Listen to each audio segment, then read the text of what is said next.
Jadi mata uang itu tentu ada bersamaan dengan hadirnya umat manusia di muka bumi ini, ya kan? Karena tanpa uang atau sebetulnya ya alat tukar, maka orang tidak bisa hidup secara bersama.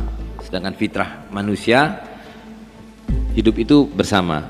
Jadi nggak ada satu orang itu yang individual, kecuali mungkin Tarsan hidup di tengah hutan sendirian gitu ya. Nah, tapi kehidupan yang normal adalah selalu bersama-sama secara sosial, dan karena itu harus ada interaksi. Di antaranya adalah saling bertukar satu komoditi maupun jasa untuk memenuhi kehidupannya. Nah, untuk saling bertukar itu maka diperlukanlah satu alat tukar yang bisa memenuhi keperluan bersama. Jadi secara fitrah dulu orang melakukan apa yang disebut sebagai barter. Ya, punya ayam, dia perlu beras, maka ayamnya ditukar dengan beras. Ada orang yang punya ikan, dia perlu sayur, ditukar dengan sayur. Nah, tapi itu tidak bisa terjadi selalu karena ada orang yang punya ikan perlu sayur, ketemunya orang yang punya beras. Nah, maka tidak bisa terjadi pertukaran. Karena itu memerlukan satu alat tukar sebagai perantara. Nah, itu yang disebut sebagai uang. Nah, dalam kehidupan peradaban manusia, secara naluriah manusia memilih emas dan perak sebagai alat tukarnya. Ya, Imam Syafi'i mengatakan manusia diberi segala jenis logam oleh Allah SWT. Besi, kuningan, tembaga, perunggu, emas dan perak. Tapi manusia memilih emas dan perak sebagai alat untuk mengukur nilai atau mengukur harga semua benda-benda yang lain di dunia ini. Dan itu tidak lain adalah karena fitrah, yaitu Allah SWT memberikan kecenderungan dan kecintaan kepada manusia terhadap benda-benda dan terutama kepada emas dan perak. Ya, jadi di Al-Quran disebutkan zuyyina linnasi hubbus syahwat minan nisa dan seterusnya. Jadi ditumbuhkan kecintaan naluriah pada manusia. Dan ternyata emas dan perak selain sebagai harta juga dipilih sebagai alat tukar, itu sebagai uang. Nah, Imam Ghazali menyebutnya sebagai hakim yang adil. Ya, jadi hakim yang adil artinya penentu harga yang paling adil dalam hal ini. Nah, lalu kehidupan manusia itu berubah belum terlalu lama, kira-kira 300 tahun yang lalu, dan terutama 100 tahun yang lalu, ketika ada sekelompok orang yang mengenalkan cara baru untuk berjual beli, yaitu menggunakan kertas. Ya, nah, ini belum lama ini kita pakai, dulu kita nggak mengenal.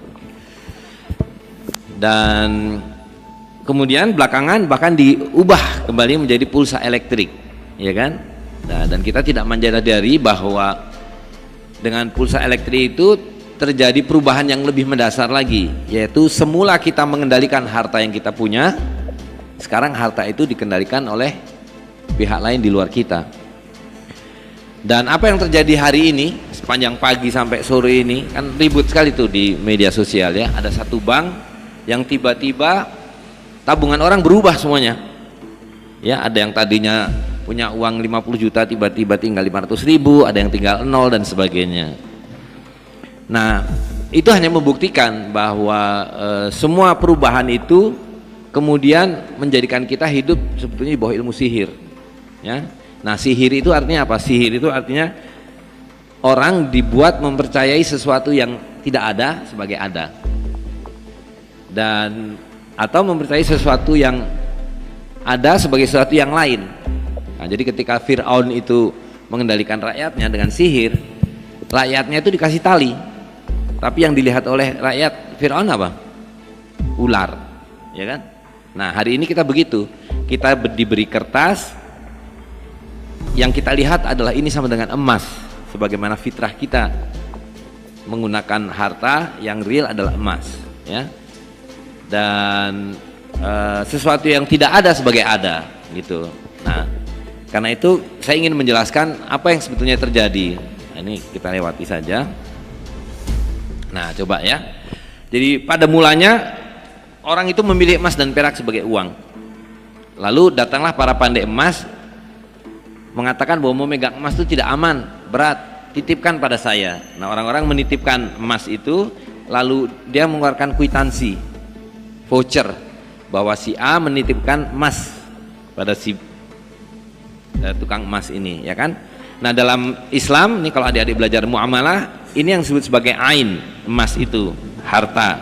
Nah, ini sebagai dain, janji utang, kwitansi, surat titipan, ya.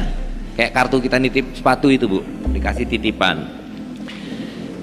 Nah, lalu di masyarakat kan banyak pandai emas dititipi. Jadi mereka bilang ini terlalu repot kalau terlalu banyak kwitansi. Maka dia bilang kepada raja, beri saya monopoli. Jangan lagi ada orang-orang yang dibolehkan mengeluarkan kwitansi, gitu ya. Nah, inilah pertama kali muncul apa yang disebut sebagai bank sentral. Nah, lalu lihat, ketika ada orang menitipkan satu koin, dia mengeluarkan satu kwitansi.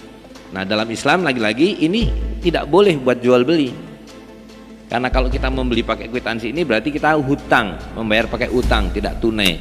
Sedangkan jual beli itu harus tunai, jadi harus dikembalikan, ambil ainnya, dibayar pakai ain. Ya, jadi kalau definisi jual beli itu tamliku ain maliyatin, mendapatkan ain dengan mal, dengan harta. Jadi harta ditukar dengan harta. Nah, sesudah orang ini mengeluarkan satu kwitansi, nanti ada orang datang, saya nggak punya uang mau beli mobil. Oke, saya pinjami uang. Nah, tapi yang dipinjamkan bukan ininya, bukan koin yang diberikan. Dia bikin kwitansi satu lagi, bilang di sini ada hartanya, pakai kwitansi ini dan pakai buat bayar-bayar. Ya. Ada orang datang lagi, mau beli rumah nggak punya, dia pinjami lagi, bikin kwitansi lagi, sampai dia tahu bahwa dari setiap koin yang dititipkan dia bisa membuat 13 kwitansi. 13 kwitansi. Nah, inilah yang sekarang dilegalkan sebagai modal kecukupan bagi bank.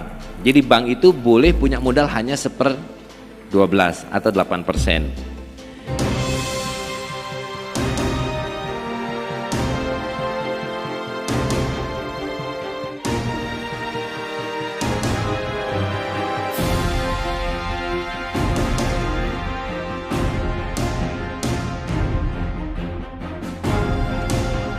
Betapa banyak isu topik yang akan kita bahas selanjutnya.